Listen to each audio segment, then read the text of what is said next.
Good afternoon. What a round of football. It sort of raised all sorts of questions, answered a few. Geelong incredible last Thursday night. The Bulldogs got beaten by 53 points Friday night against Sydney. They desperately, clearly need Bailey Smith back. They've also got some injury worries, the Bulldogs. That was a big win for the Swans. Collingwood, in the end, I mentioned the threat of a miracle win from North Melbourne. They almost pulled it off. The margin in the end, only 7 points. It might buy David Noble an extra week. I'll discuss that later in the podcast. The Gold Coast, incredible. What a comeback against Richmond, who've got some big injury worries. I'll discuss that too.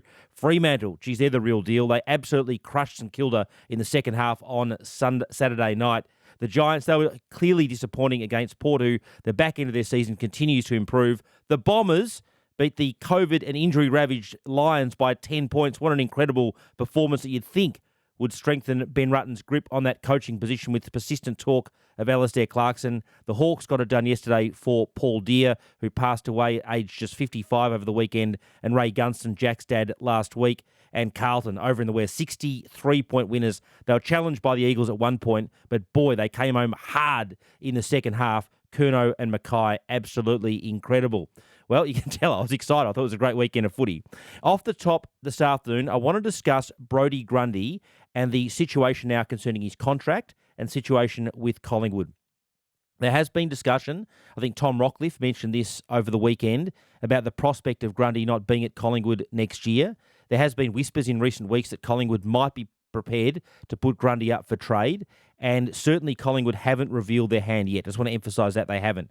Grundy, as most of my listeners probably know, has a contract until the end of 2027 worth around $1 million a year, and it's pretty clear at the moment that Collingwood is happy with Cameron, Begg and Cox as their ruck and ruck forward options.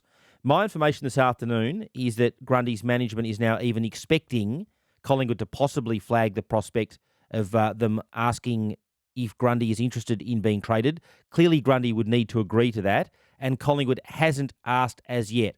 But it's become a bit of an open secret in football, or certainly a view, that they will ask that. Again, I emphasise Collingwood hasn't revealed its hand in this regard, but that's certainly a possibility, in my view and from my information, now in the back part of this season and from a trade perspective. So Collingwood hasn't asked, but I think even Grundy's management is now of the view that they could ask, and they expect that they probably will ask, whether Grundy's interested in that situation. Does it mean another club will take him? Not necessarily. Of course, Collingwood would presumably have to contribute to some of his wage, but that is the prospect of them asking for a trade for Brodie Grundy, a live issue now in the back part of the year.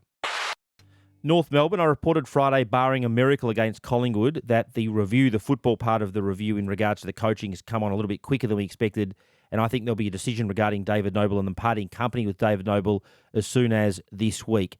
Now, the intervening factor, if you like, is their incredible performance against Collingwood on Saturday. It was incredible. They were much more attacking. They changed their whole game style. David Noble flagged that on Fox Footy post-game. Will it buy David Noble an extra week? Possibly. I still think they could act in regards to the coach as soon as this week. But a lot of discussion regarding Jaden Stevenson and his performance against Collingwood. Kane Corns said that Stevenson in summary refuses to accept any contact in the game, and Ross Lyon, speaking on the Sunday Rub on Triple M Footy, thinks that Stevenson is taking the mickey. I'm not indulging this conversation. He's a non-competitor. He physically doesn't compete, whether it was at Collingwood or North Melbourne. He causes issues off the field. He's getting overpaid. And every time you pick a team, you send a message. Enough of Jaden Stevenson for me. Stevenson's got 3 years to run on a contract worth up to $600,000 per year. So on one hand, I must admit I'm a bit uncomfortable, and Ross is clearly equipped and qualified to say that. A little bit uncomfortable, sort of picking on Jaden Stevenson for want of a better term. But having said it, I guess if you get paid that sort of money, it comes with scrutiny. And it wasn't the 12 touches on Saturday, it was more the efforts and missed tackles. Having said all that, I was in the rooms post-game, and he clearly had a noticeable knock to the back or the hip that was obviously hampering him during the game. But I realise there's a broader discussion regarding his efforts, his second efforts, his tackling, and his missed tackles. And that was Ross Lyon's view over the weekend. A quirky one concerning Alistair Clarkson. We know that he likes to go overseas, speaking to coaches, speaking to players, looking at other sports, investigating other sports, looking at options for Tasmania. He spent the best part of this year over in the United States. We had some pictures of him over the weekend on 7 News heading to Hong Kong. his latest trip. I think he'll spend a little bit of time overseas now. Look, it's not a case of him being overseas. It's interesting, obviously, in the context of him now being sought after as a coach. He did meet with the Giants last Wednesday. Jason McCartney was in Melbourne, the Giants footy boss, who I think met with a number of potential coaches. It's clear that Clarko wants to coach. Essendon might not be now an option. I spoke to Essendon sources yesterday who insisted that they haven't spoken to Alistair Clarkson, and at the moment all their efforts are behind the truck.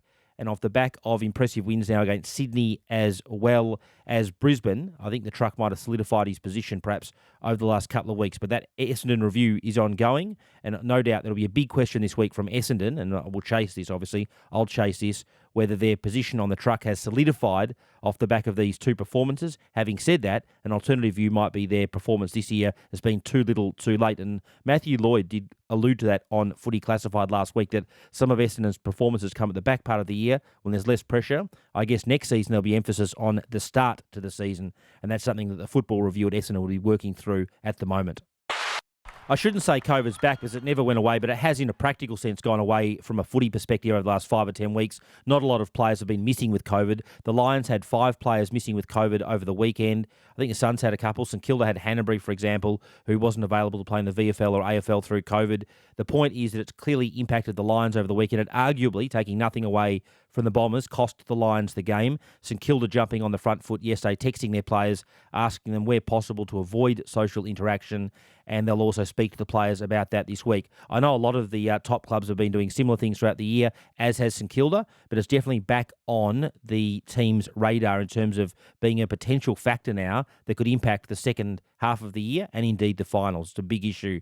Did yesterday raise questions about Brisbane? Well, look, Chris Fagan spoke post-game and was pretty happy with their performance, all things considered. They had 9 outs in the end, in effect, missing guys like Berry, Zorko, Harris Andrews, and Rich, just to name a few. It was great the job that Caldwell did that's Jai Caldwell, on Lachie Neale. Caldwell had 26 touches of his own and kicked a late goal, but Neale restricted just to 21 touches yesterday. And you think that's a bit of a blueprint for the second part of the year on how to at least attempt to beat the Brisbane Lions, who are hard to beat at home. A lot of discussion regarding Jack Ginnivan's tackling technique over the weekend, and in particular whether he's being, I guess, harshly dealt with by the umpires or whether indeed he's ducking. It's obviously a complex discussion. A layer of complexity to this discussion is that the rules were amended this year to provide, in summary, that a free kick will be awarded against a player who ducks their head prior to being legally tackled and does not immediately and correctly dispose of the football. So my point there is that Ginnivan, through his technique, whether you like it or not, is inviting the umpires to do that in certain circumstances where they think that he's ducked prior to being legally tackled. And we saw a couple of examples over the weekend where he basically got his head ripped off and they were awarded as free kicks. But the Davies-Uniacke one was the interesting one where it was awarded against Ginnivan for holding the ball. I think the AFL, I've spoken to them, were comfortable with the decisions regarding Ginnivan yesterday. I know some people think that that needs to be coached out of Ginnivan's game. It's a hard one going forward and no doubt will be a point of not contention, but emphasis in coming weeks because he's short. He's clearly going for that type of situation where he sort of goes to ground in a way in some instances, but at the same time, under the rules, you can't get your head ripped off. So that'll be an interesting discussion point going forward. But the AFL I've spoken to over the weekend were satisfied with those decisions over the weekend. Clearly the difficult one for the umpires that's very, very hard to judge is that situation where if you're coming up from gathering the ball and you get tackled on the shoulder and you shrug and you sort of drop your lower body to accentuate that high contact, then that's the harder one. But look, that's an issue for the umpires. No doubt will be a big talking point this week. And just finally, some big injury worries for the Tigers, who are just teetering now on the brink of the 8. They've come back from that disappointing fade-out against the Suns with Nankervis with a PCL injury. We'll learn more about that today. Soldo with a broken thumb. That will presumably mean surgery and a week. And Tom Lynch with his 3rd hamstring this year, albeit his 3rd one on the opposite side to the first 2. But that's obviously unfortunate for Tom Lynch. Given the proximity now to the finals, you'd think they'd give that 2, 3 or 4 weeks. So that's a blow for Lynch. And as for the PCL with Nankervis, they'll be relying on backup ruck stocks, the Tigers. They're going to be thin in that department, and they can be like anywhere from 6 to 12 weeks. So we'll learn more about that, no doubt, this afternoon. Just a trade one I'll leave you with this afternoon regarding Hawthorn. There's a big race on now for Port Adelaide's Carl Amon, and I'm reliably informed, I think over the weekend, that Hawthorn now lead that race for Amon. It's not to say that they'll get him, but I think they lead that race amongst 3, 4 or 5 clubs. It's been a busy day in terms of news. Just repeating that story off the top, but I think even Grundy's management now is open to the prospect that Collingwood could approach them in the next month or so and ask if he's interested in a trade next year. Again, just to emphasise, Collingwood hasn't asked that as yet and hasn't issued their public position. Again, they're in contention and probably, well, I know they would be hoping that Grundy still plays a role in the back part of the year and indeed the finals. They're in a seriously good position. I mentioned someone over the weekend. It's funny, Collingwood almost lost to North Melbourne. They're a game off top spot. That's how close the competition is. Triple M rocks football. I'll be back on Thursday. That was Tom Brown's News. Come back every Monday, Thursday and Friday for more, and subscribe to Triple M Footy on Listener or wherever you listen to get all our podcasts throughout the season. For Ream Hot Water and McDonald's, Triple M rocks footy.